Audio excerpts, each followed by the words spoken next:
Gunnar Hamundarson, Iceland's warrior of honor.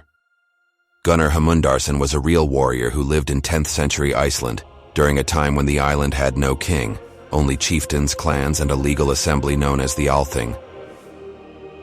In this harsh and honor-driven society, disputes were often settled through blood rather than law.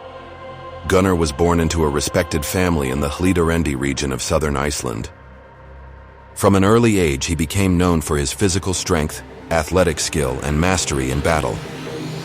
He was said to be able to jump his own height while wearing full armor, a claim repeated in multiple sagas, though possibly exaggerated. His skill with the sword and bow made him one of the most feared warriors of his time. He was also known for his charisma. Gunnar was well-liked, handsome, and a smooth talker, qualities that helped him avoid conflict as often as he engaged in it. But in Icelandic society, conflict was hard to escape.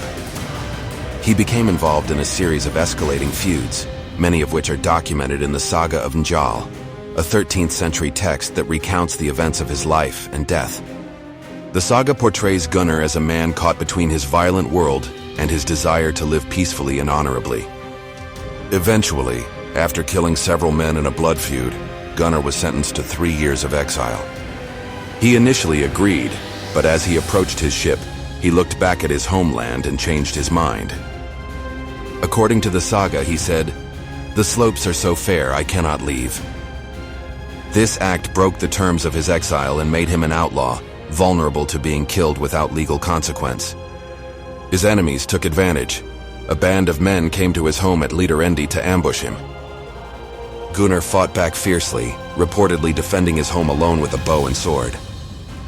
When his bowstring broke, he asked his wife for a lock of her hair to repair it.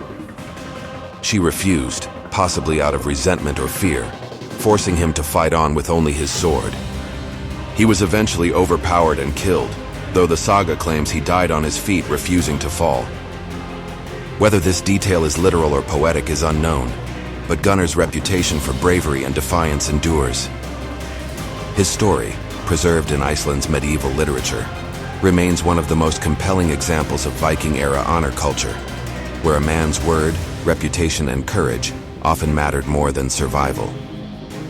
Want more true stories from history that blur the line between fact and legend? Follow for more.